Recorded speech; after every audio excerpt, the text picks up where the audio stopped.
acting is just playing pretend. But if we pretend that we are acting, then where does acting stop and living begin? Acting is real, but so is faking. And there are fakings that seem more funny than reality sucks, and so does acting. But here we are and in my eyes, I have a professional actor. Member of the screen and just you. I have so many things to tell you. So get ready for your mind to be filled. Acting is fun, and life is a joke. You can't have a fire without having smoke. This is a race, and I am your teacher. So tell me, what do I need to do to reach you?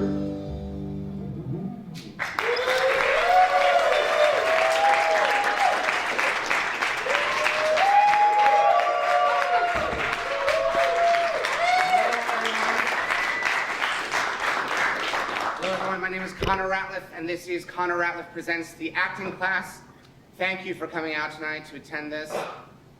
For the past month, I have been in Hollywood filming a motion picture. I can't tell you anything about that movie yet, but I can speak in very vague terms and relate some of the things that have affected me in my experience. As you can see, I want to be fully transparent tonight. I have a camera person on stage. If you would prefer to watch the screen, this is now an option. Like at many major sporting events or concerts, sometimes people prefer what is on screen to what is on stage. It just gives you a different option. At some points I might actually play to the camera in a way that makes you feel like you don't want to see, or maybe you feel like you're getting a glimpse behind the curtain, like a little bit, you're seeing something you weren't meant to be seeing, although this is the show. All of this. And please don't be distracted. Let this be value added for your experience, because even though I train as an actor on 2 continents, North America and the United Kingdom, part of Europe, and just to be clear, I don't think it's because I said 2 continents, I didn't want people to think I thought that the United Kingdom was a continent. I know that it's not. And most of my training was for the stage, but most of my work has been for the camera. And the audience exists somewhere out there in reality watching a screen. But as a performer, the audience is right there. And you can, I hadn't anticipated that our height differentials would affect what I do so much, because I want you to be comfortable because you're holding the camera. No, that's fine. It's fine. But as you can see, what you see and what the camera sees are very different. The camera, you're not getting my legs, are you? Okay, angle it, all right. So what the camera sees, what I give to the camera takes it all. The camera is insatiable, but can be satisfied with the tiniest of morsels. In fact, you can overfeed the camera, if I may extend this metaphor, where acting is food and the camera is some sort of mouth leading to a digestive system, which in this case would be, let's say, post-production, editing, effects, sound mixing, color correction. Those are the things that a stomach and the various parts of the body would do to create a product. The metaphor breaks down, not always, though I do have high hopes for the film that I worked on. I want to talk to several people during the course of this show. First of all, I like to always start off by getting a general sense of the people who have attended this class. How many of you identify as actors? How many of you do not identify as actors? I'm not asking it yet, don't volunteer. I'm just laying out what the questions will be so that we don't end up with a third category that we can't account for. Because I always ask who thinks they're an actor, who doesn't think they're an actor, and then I ask who didn't answer, and then we sometimes are left with a third mysterious category that is neither fish nor fowl. All right, now that I've laid it out, who here in the audience identifies as an actor, and that you would say, I am an actor, or I have acted in some capacity that one would consider conventionally acting? All right. And who actually, no, I'm not an actor, I've never acted, no school plays, no pageants. Nothing. All right. Once again, the audience reflects the American people. This is the reason why we are constantly under threat of civil war coming to this country surely any year now. But in this particular terrain, we have no conflict because actors need non-actors to watch the acting without envy. Because if you're an actor and your audience is only actors, you're not going to get a pure response. Because I can say this, I don't like going to plays. I don't like going to plays. Because I always feel when I'm in the audience of a play, if it's bad, well, we'll deal with that in a second. If it's good, and I'm sitting in the audience, all I can think is, why aren't I on stage also doing the play? And if it's bad, and this is one of my most antisocial impulses that exist within me, when I am in the audience of a play that is bad or that is going badly, I genuinely have had the thought in the audience, why don't we stop this? Because with a movie, you know it's locked. You're watching a bad movie, they've finished it. This is a finished project. The play is a living thing as you're watching it, and it can be altered. Either by an audience standing up and saying, and I'm not advocating for this. This is not part of what I'm teaching you. I'm just telling you about myself. I have had the thought that I could stand up in the audience and say, why are we allowing this to continue? We could stop it right now! All of us! The other thought I've had, which is slightly more ambitious, I was sitting in a theater not unlike this, watching a play that was very dull, and I started to feel the impulse to join the play as a new character who's not part of the script, just to liven things up. Now this is wrong. Even a bad production, they've worked very hard to make what they've made, and what I have considered genuinely doing would have been, I admit, an act of artistic terrorism. And this is why I don't go to the theater. Because I can't trust myself that I won't just get up and join the play. I was a new person who's like, Lisa, what are you doing? Lisa, what are you doing? Mom said you weren't supposed to be here tonight. Don't act like you don't know me, Lisa. Because I hate whatever they do to try to counter, like, you're not supposed to be here, it's not part of the play. Play? What play? Oh, don't act like we're in a play, Lisa. I know it would be good. I know if I did it, there'd be a part of it that would be like, this is good, it's getting better. Like when Lisa's brother Eric enters the play, things start to come alive in a way that feels completely unlike everything that's happened before. So I don't work in the theater very often. That is where my training lies. I want to talk to someone here. First, we're going to start with an actor, one of the actors. I want to talk to an actor. Is there an actor among you who is currently working? In that, like, this evening, you're not working, but you're in the middle of a thing that's not yet over. It's in progress. Any actual functioning working actors? No? All right. Anyone who's worked in the last month. We can do this, we just widen the scope. Pull back until eventually we arrive at something close to a desired result. Last month, 2 months, the last 6 months. An actor who's worked in the last 6 months. Okay, 8 months. Yes? I have a son that's working, going on now, but I wouldn't consider myself like a professional. But I am getting paid for it. Okay, I like all of these caveats that you're providing me very defensively right off the bat. So you have something that's going on right now. It's a play, yeah. It's a play that's happening right now. You were afraid to speak up a moment ago. That's fine. I realize that this is intimidating. It's my fault. I have an energy. I know this. I've been doing this show for almost a year. And one thing I've learned is that I have a demeanor that naturally makes audience members think, I do not want to participate in whatever this is. Which is a problem for this show. But not really, because I can always soften it and then revert to form once we're all ready. But you have nothing to fear from me. Do you understand? So hold on, I'll get to that. All right? The one thing you will know is that I control the pace of this. All right? All right? Calm down. This is going to go great. What's your first name? Dylan. Dylan. Spelled with an I or a Y? Why? Why not? Not a legitimate question. That was a nervous reaction on my part. So D-Y-L-A-N, like Robert Zimmerman. Yes. Yes, a complete unknown. Well, we're going to get to know you tonight, Dylan. So you're in a play that is currently ongoing. You're in the middle of the run. It's not performing.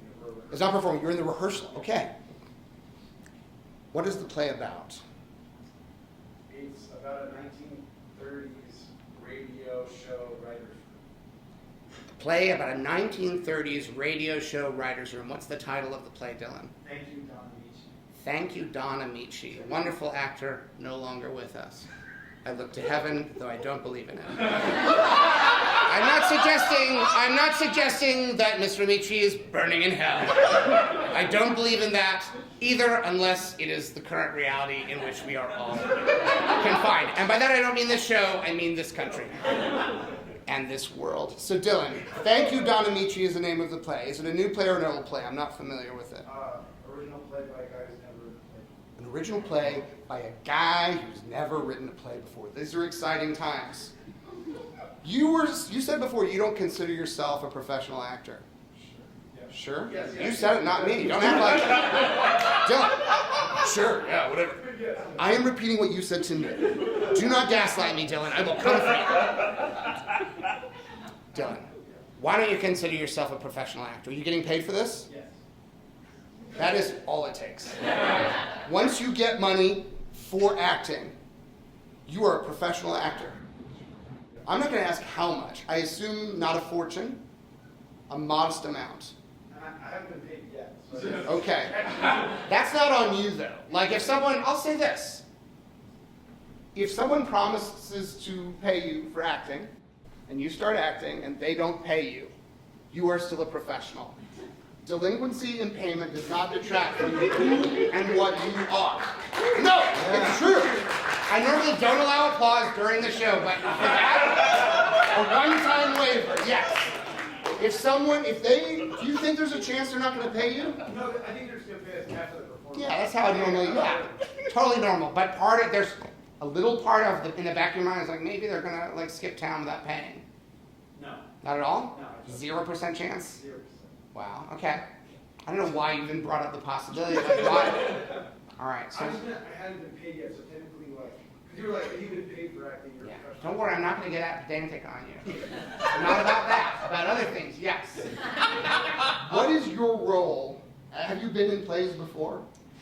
Like my high school play. Okay, what was your high school play? It was called The Boarding House Reach, and it was like a play where they could just get all the seniors to be able to be in a play together. It was a play where they could just like get all the seniors to be in a play together. They're like, if you guys audition, we'll cast you. Okay, this sounds like a great deal. Yeah. They just said to the seniors, if you guys want to be in the play, you can be in this play. And what was the title again? The Boarding House Reach. The Boarding House Reach. What does that mean? I don't know. You were in the play. You never were able to unlock the title? The Boarding House Reach is the name of the boarding house. Reach? Is the boarding house, what does it mean? It's the way that the boarding house is able to acquire people to stay within it? Is it the region? Like, this boarding house can only really accommodate people from these 5 counties. That is our reach.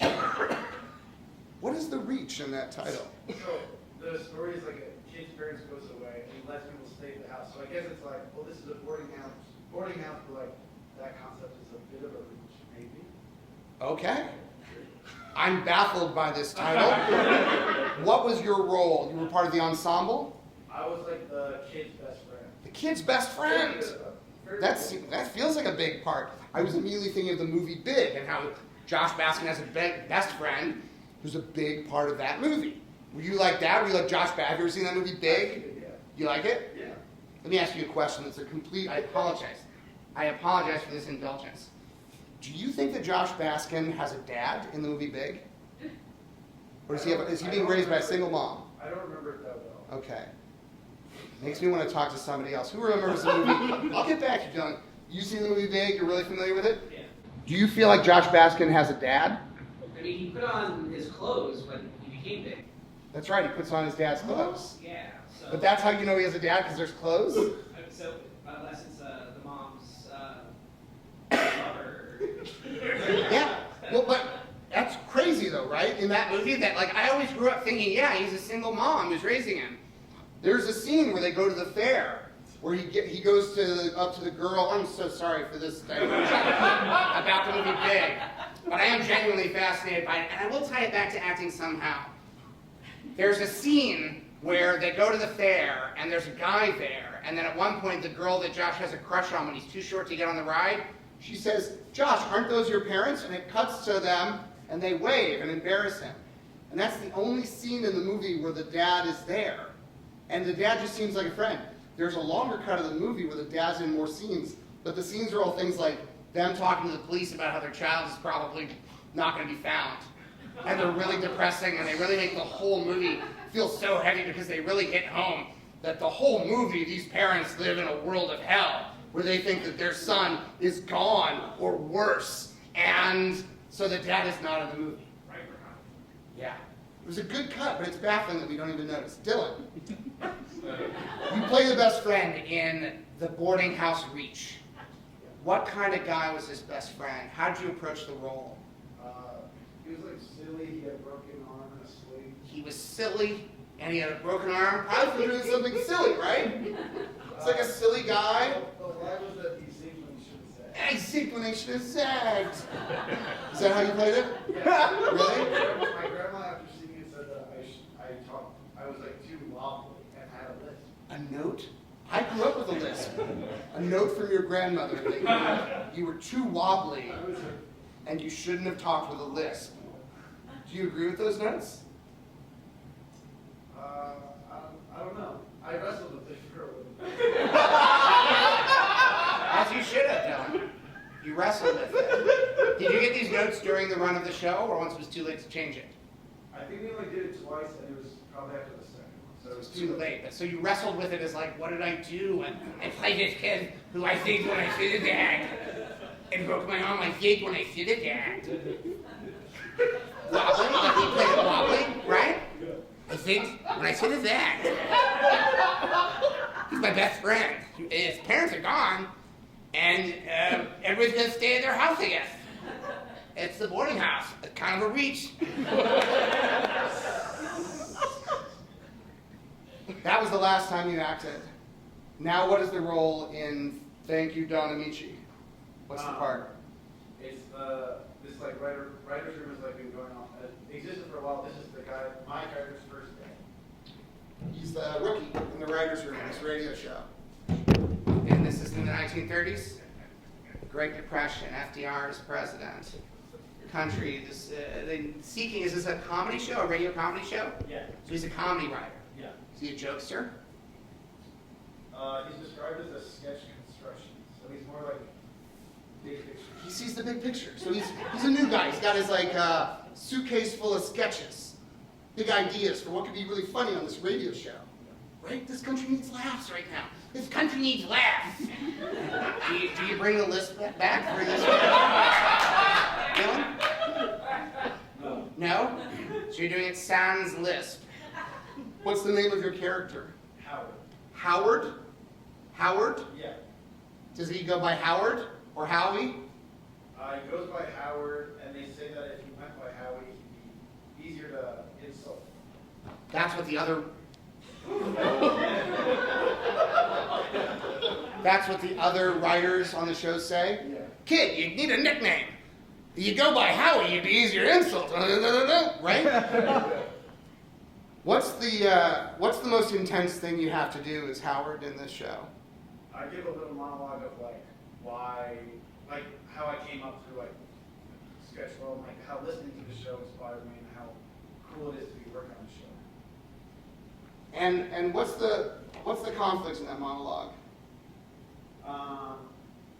One of the writers on the show is going to leave to try to do movies, and so I'm What's that character's name? Phil. Phil. You can't leave. What, for Hollywood, for the movies? That's not what America needs right now. Phil, let me tell you something. Let me tell you something. When I was growing up, when we had the radio on, I'd listen to sketch comedy. And my whole family would laugh. My dad works down in the coal mine. The bottom. They got him at the very bottom. He's the low man. The low man in the mine. They make him go all the way down. Nobody else goes down that deep. They call him the Canary. Some nickname. America doesn't need movies right now, Phil. America needs radio. Movies cost a nickel.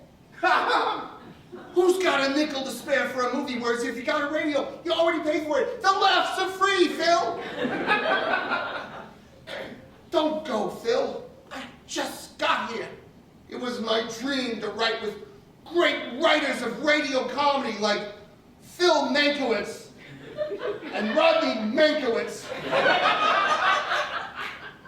And here I am, and you're taking that dream away from me, Phil. Don't go, Phil. Oh no, my list was coming back. Phil, I had the confidence to write for the radio when I thought it was surrounded by all my comedy heroes. But if you leave, my list will come back and I'll get all wobbly. Don't go, Phil. I beg of you. Don't go. Look at that.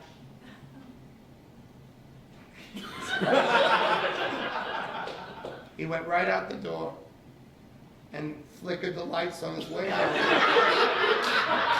I see your hand, Phil. In or out? How close to the monologue is that? No. I allowed a one-time intro applause, and then no more. No matter what I say, do not applaud until the end of the show. How close is that to your monologue? Be honest. I don't care if it's close. The monologue is more about like his experience rather than like saying. Oh, he doesn't talk about Phil that much. He doesn't talk about America. But the subtext. What do you think the subtext is? I think it's all about. No.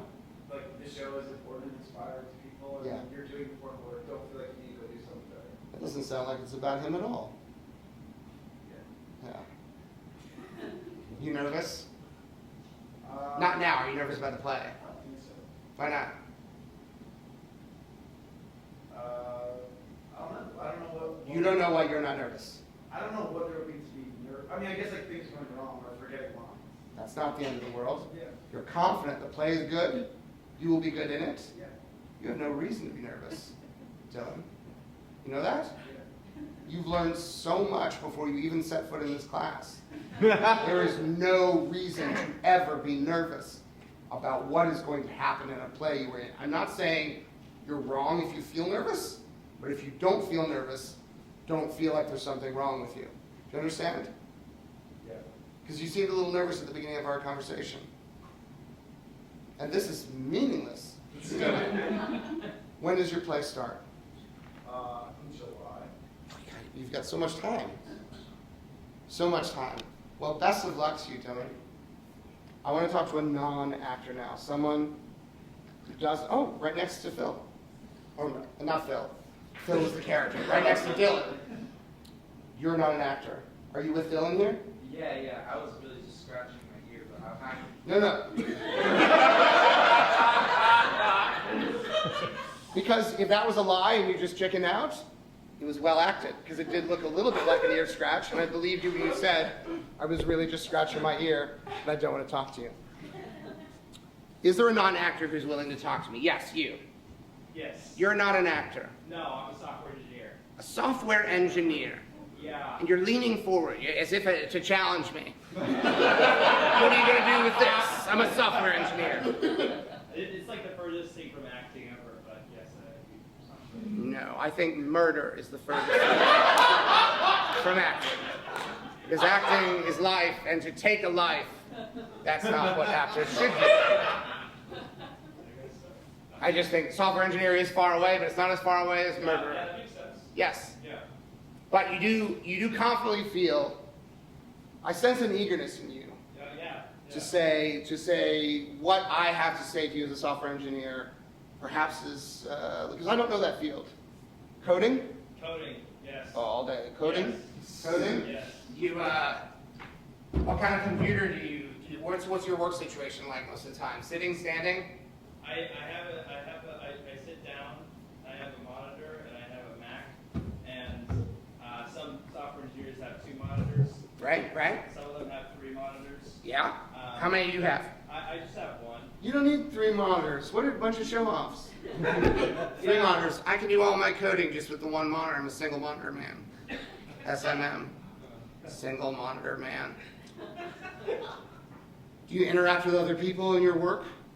I do. I have my coworkers sitting to the right of me. One of them sits in front of me. One of them sits in front of you as a challenge? Right. Honestly, I kind of do, because I have a sitting desk and he has a standing desk, and he's always standing. He's always standing. Do you talk to him? Do you say like, hey, you should, what's their name? Hasne? Hasne? If you say Hasne, why are you standing? Why do you sit like me? Probably because productivity or whatever, but what bothers me is he looks over his monitor and he looks directly at me sometimes. So are you friends? We are friends, yeah. Yeah, but you don't like this. This is a thing that makes you like. Have you talked about it with him? No, I mean, I just moved desks like a week ago, so I'm trying to play it off, but it's, I don't know. Play it off. Play is the thing, isn't it? Try to play it off. Here we are, minutes into our conversation. You're already using the verb that we're all here to talk about. To act is to play, and the play is the thing. So how do you try to play it off? I didn't get. What's your name? First name? I'm Anuj. How do you spell that? A-N-U-J. Anuj. Yes. And his name is, so I'm getting the consonants right, Hafni? Hasnain. Hasnain? Yeah, Hasnain. Hasnain. Hasnain, yes. And you're Anuj. Anuj, yes. And you try to play it off with Hasnain. Yes. So Hasnain stands, position me correctly. I want to set the scene correctly here. So where is he in relation to you? So I'm here. All right, no, to use me as the, tell me where to go. Okay. So this is where you are, and I'm going to put your monitor right here. Is that fair? Okay, yeah. Okay, so I'm going to put your monitor right here. Okay. All right? Yes. Because I want to be able to create a stage picture. And where's Hasnain? Hasnain is literally standing on the other side of that box, and he's standing, and he's coding.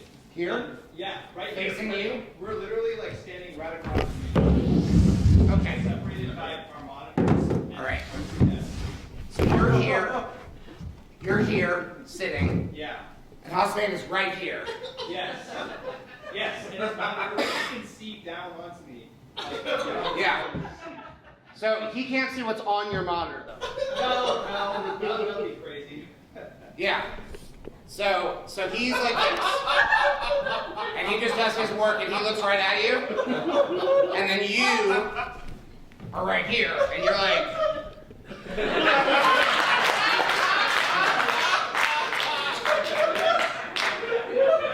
How long has this been going on? I mean, we moved to this seat arrangement like a week ago. Okay. And I need to mention this, so that was so weird because he messaged me on work chat. And then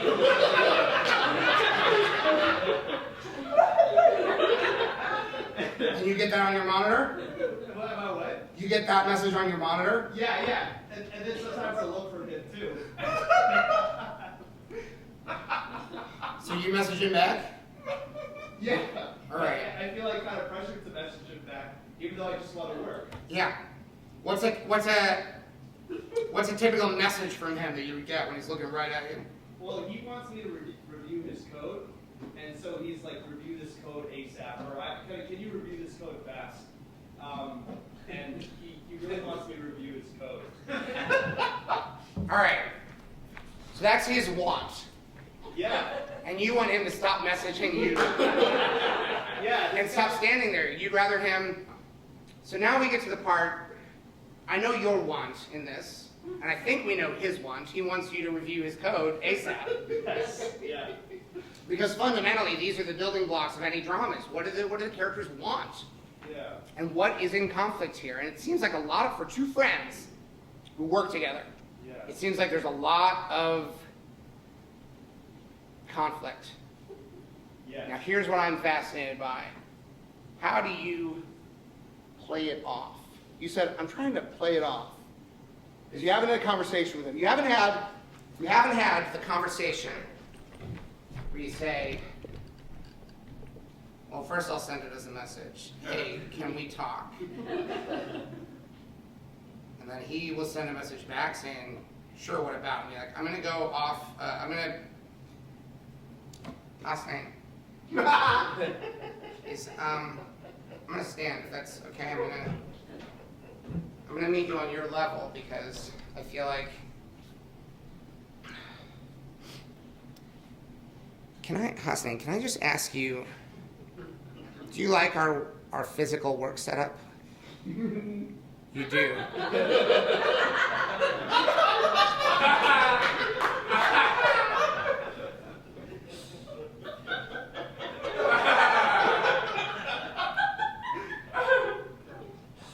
Can I be honest with you, Hassan?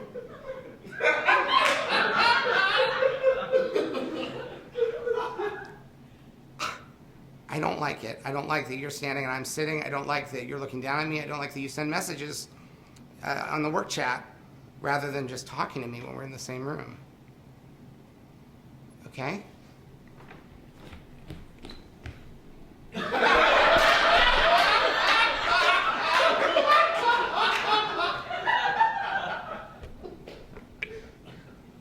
I don't care what you like.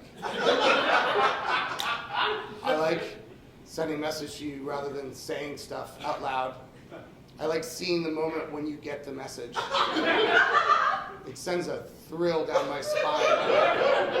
And I know that I've typed something on it's a miracle of modern science. I can type words on little buttons, and then they go through the air and through the wires just a few feet. They teleport, and you see them on your screen, a completely different machine. And then I can always tell from the way your face shifts when you get the message from me. I like how it feels. It makes it feel like we're really using our machines. And I like standing because it makes me feel like I'm the stronger of the two of us. And maybe that's because there's a part of me that's a little intimidated by you. Like I'm afraid that you won't like me if I'm not superior to you in some way. Like I know we're friends, but like even the fact that you had all these things that you didn't like about me and you didn't say them, you just tried to play it off. Makes me wonder, are we really that good of friends if you're scared of what I'll say? Like, Ameche, you can say anything to me. If you don't like something, I don't want to do it if you don't like it.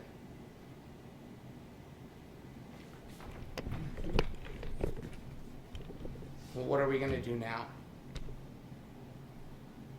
I'm not going to do. Should I start standing? Or will you sit? Or like, could we alternate days? Or maybe we could switch places? Maybe we could switch places every day. Would that be okay?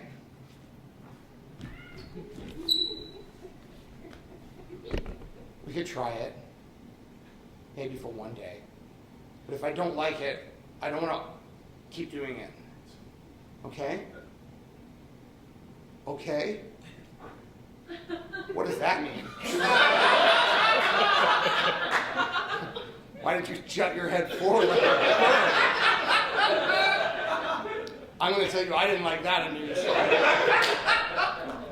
Do you think a conversation like that would be something healthy to happen? You know, it would be a tough conversation to have with him, I guess. Why? He likes you. You like him. Yeah. Right? Yeah. I think it would be tough because, like, I'm just getting to know him, and I want to make sure I'm on his good side. So right. I don't want to, like, be confrontational, you know? Okay. Yeah. So you want to play it off? Yeah. I'm trying to build a good relationship with him. I think that's admirable. I think that's a good impulse. But I don't think you should do it. I think you're delaying the inevitable. I want to say I'm not trained in anything helpful for life. I just know how to act, which is just pretending to entertain people. So please don't take this advice. You are delaying the start of your scene. Now, admittedly, most works of drama are about terrible things happening because scenes start and action needs to happen and it needs to be interesting. So when I say to you that you must speak with him about these things that you are thinking, do not mistake this for healthy advice. But Anuj, you have to tell him. You can't just keep this bottled up. Every day he stands there above you, sending you messages. Do you think that he thinks that you like those messages? I don't think so. I don't know. You think there's a chance he knows you don't like these messages? Yeah, because he keeps on sending them. He keeps on just tagging people with them. You think his motives are antagonistic towards you? Yeah, I mean, he's trying to get me to review his code. Hey, why are you reviewing his code? Why won't you review his code? It's all I want! He's going to review my code! Review my code! He won't do it! I'll keep sending him messages from on high! It's like really sketchy because he wants me to review it before the West Coast folks come online. Please, Anuj! Please! Before the West Coast folks come online! Please! Review my code! Please, review my code. Do you know what ASAP stands for? It stands for as soon as possible. Please, the West Coast folks are coming. If the code is unreviewed when the West Coast folks get here, I don't know what I'll do. Hey. Hi, everybody. I'm the first of the folks from California. Oh, is this where the code is?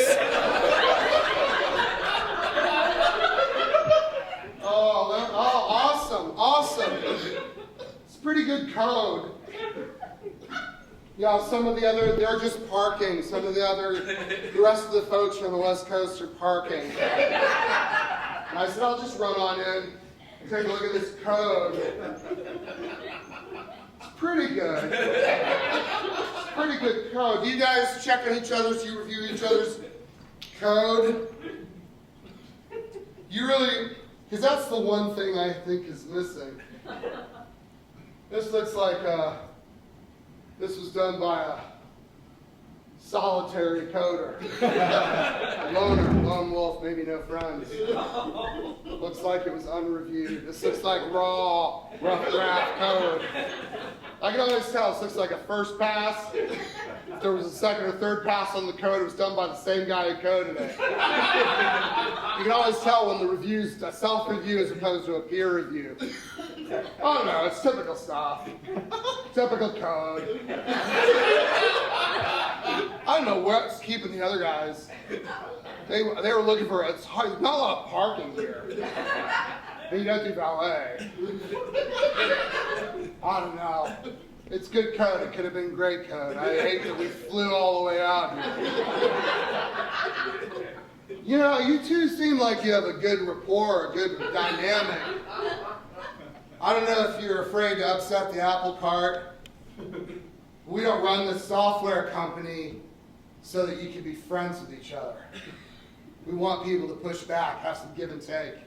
Review each other's code. All right? Really? I'm serious. I'm being serious here, all right? Listen, you know, I started out coding. I was on a team with a bunch of guys that I considered my dearest and nearest friends. And I remember our best bud, Jackson. He was always hounding me, you know, he'd say like, hey, can you review my code? I was reluctant to, you know, I thought I didn't want to rock the boat. I don't want to, you know, say something that's going to make him like not like me anymore. Because Jackson and I, we were like this. We were like this.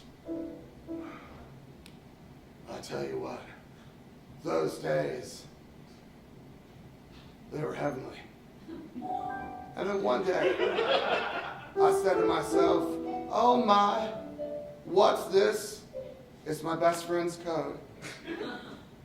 I almost burst into song.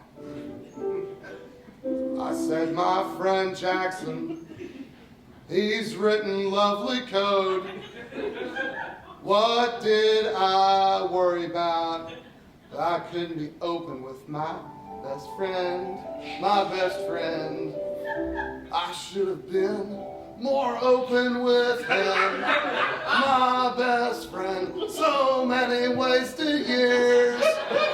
We could have been so close, and I was oh so scared of my best friend. Because he'd written some pretty good code. I feel like I wasted a lot of time being scared when I could have been closer. And then my friend Jackson died in a car crash. I never got to tell him how good his code was. It's haunted me ever since. Anyway, I don't know what lesson we take from that other than don't delay the start of your scene. All right, I don't think the rest of the crew is coming up. I'll see if they texted me. Oh. They couldn't find parking. And they left. They went right back to the airport. The car looks good. All right, dudes. Nice to meet you. Anuj. And, I'm sorry, what was Anuj's friend's name? Haskel. Nice to meet you both. Good work. Check in with each other. Use these little computers to send each other messages. That's why we have you on computers, so you can not talk so much, you can send each other messages. Ameche. I don't know what the piano stuff was. I don't know if that's some sort of software trick you played on me. Did you hack the show? I didn't know where it came from. All right, that sounds like hacker talk. What is it? Are you playing that live? No, it's from On Golden Pond. I've never seen it. I'm going to believe that you are in cahoots with the tech, and that you've hacked your system, and that you started to feel emotion during that scene because you realize I'm right about this. Like, you are keeping your scene from happening, and your scene is your life. You're sitting down, your friend and colleague is standing up. He's looking down at you literally and figuratively, and you need to have the conversation. I know it might cause problems. It might make for, I don't know, bad software. Maybe the software will get worse. But I do believe the relationship will be strengthened by even the most gentle entree into a dialogue. Even if you just make the casual observation. Isn't it funny that I sit and you stand? Do you like that? Because he might say, no, I hate it. I wish someone would have offered me a chair. Maybe you can be the hero. You can be the hero. So you're not an actor, but your life is a drama. And you are acting like you like this. You are acting like you like this situation. And you don't. Like I like to sit down? You like to sit down, but not with your friend and coworker standing up. You don't like that, right? No. But you act like you like it. You act.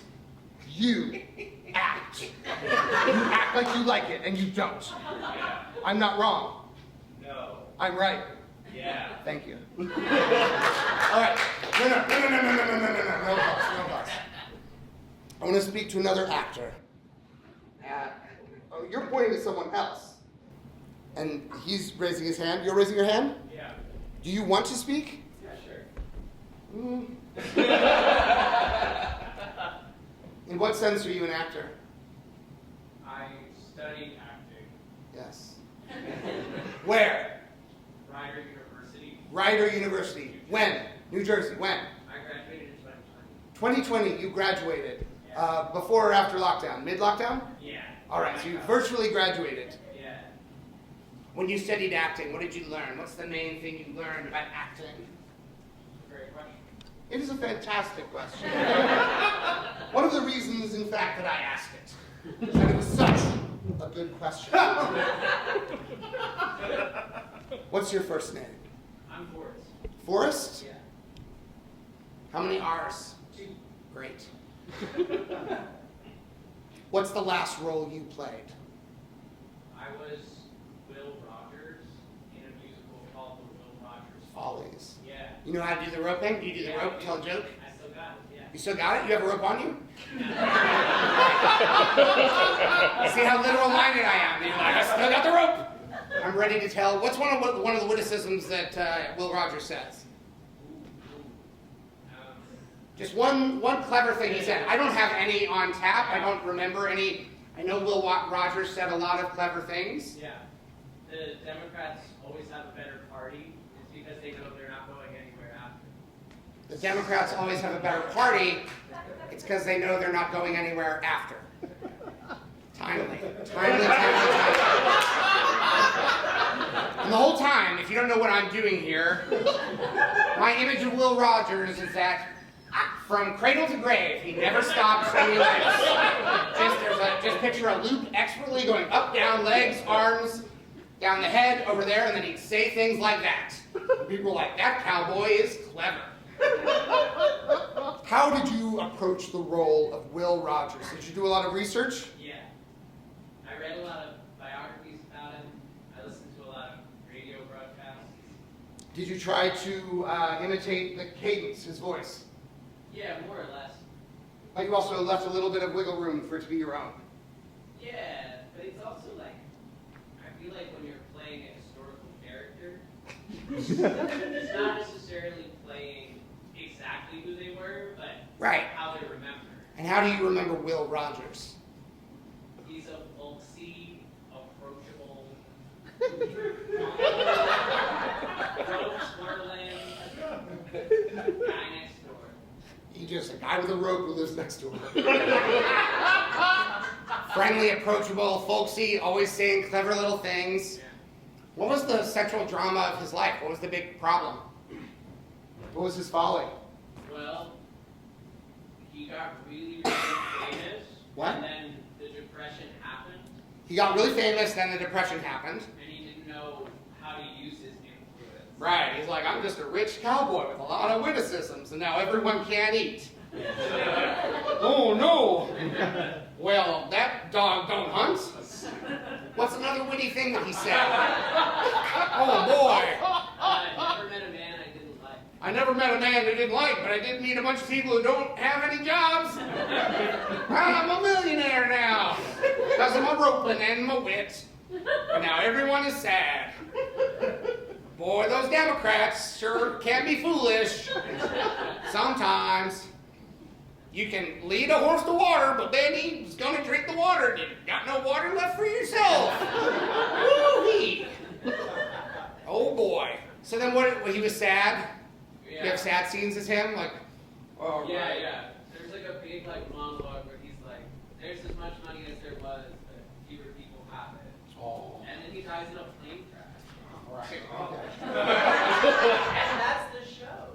That's the show where he's like, oh boy, this country. Same amount of money as there ever was. Seems like it's in the hands of a few. Not the few you'd wish it to be, that's for sure. Well, my plane's about to take off. Look at me. Like I deserve to be riding an airplane. Doing my rope tricks up in the clouds. Oh well.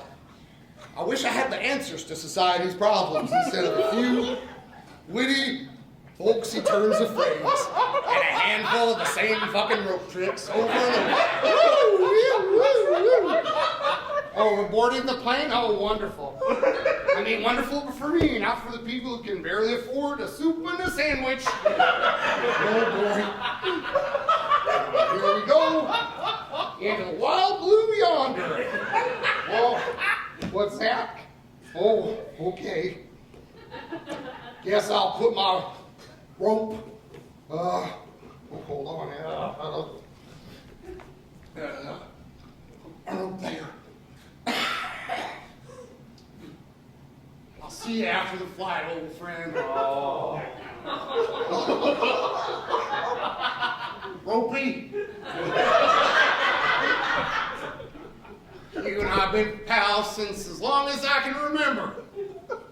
And I don't know if I ever said this before, but I love it when you go around my legs and around my arms and around my neck and around my torso up and down while I'm saying things that are folksy and fun with just a little bit of truth squeezed in.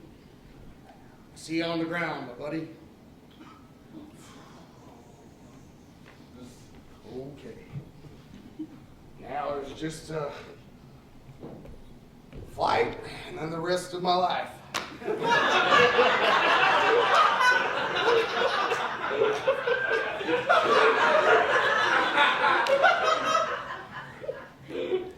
What goes up must come down.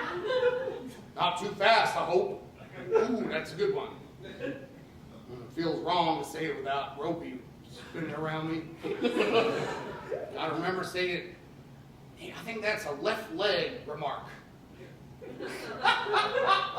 I do put a lot of thought into it. It's not just random. I'll come up with a funny thing to say, and I think, what rope trick goes best with that? What goes up must come down. Not too fast, I hope. Feels like the rope should be going down. Maybe when I say what goes up must come down, so it sort of works in counterpoint. Visually, you get a little bit of a contradiction that tells the audience like something's going on. There's a interesting disconnect. What goes up must come down. Not too fast, I hope. Well, that's a day's work right there. Come up with a fun little witticism that has just a kernel of wisdom. And then figure out what kind of rope trick to do with it.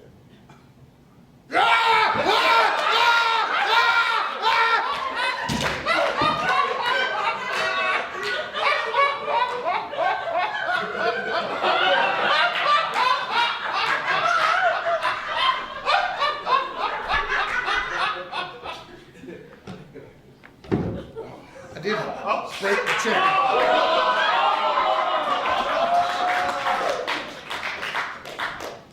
Although really, Will Rogers broke this chair. I really believe that. Because I once damaged the stage here during one of these classes, and I said, I'm not going to do that kind of thing anymore. I used to throw chairs a lot because I thought it was fun. And then there was a point where someone explained to me these chairs are actually really expensive. Don't do that. And I said, I won't. But I committed so fucking hard in the final moments of Will Rogers' life that I broke this chair in a way that I've never seen these chairs broken.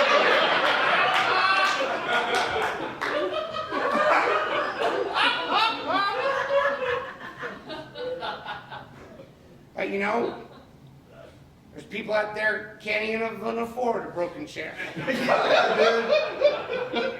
They'd be happy with just a big pile of sticks to sit on, which is what this is now, just a big pile of sticks to sit on if you want.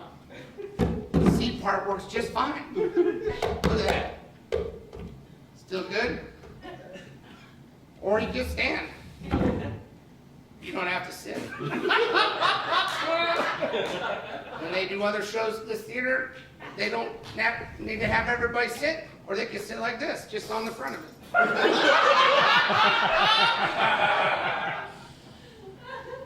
Pierce, I seem to have theatrically broken this chair just by sitting on it. It shattered like glass. I want to thank you for sharing your story of Will Rogers and his folly. Do you feel you learned a lot about the man in portraying him? Yeah, for sure. Yeah, for sure? Yeah. How did it change you? Because I know how it changed me. I know that what I need to do in the future is to find a way to be equally intense and honest in my portrayal while physically restraining myself just enough that a human chair won't fracture just from slightly leaning back, charged with the emotional intensity of feeling one's last moments slipping away. Because that is what happened here. I didn't sit on Alpha. I gotta find my light. I didn't break this chair because I was being inconsiderate as a performer. I broke this chair because I was being good at acting. Acting broke this chair. If this were a chair on the fatal flight that killed Will Rogers, this chair actually would have been destroyed beyond recognition. It would have been, no, I'm not, because there's still a chance they could do something with this.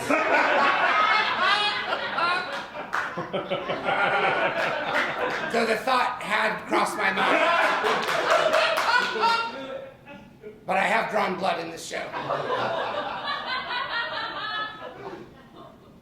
I want to thank everyone for coming out tonight, actor or non-actor. I hope you learned something. But if you didn't, that's fine too. Life isn't just about learning.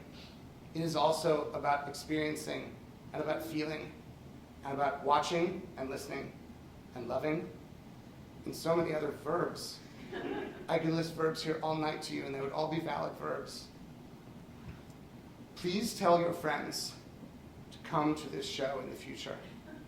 I promise to be kind. I promise to help in whatever way I can, and I promise to give my all in demonstrating what it is to truly act. Class dismissed.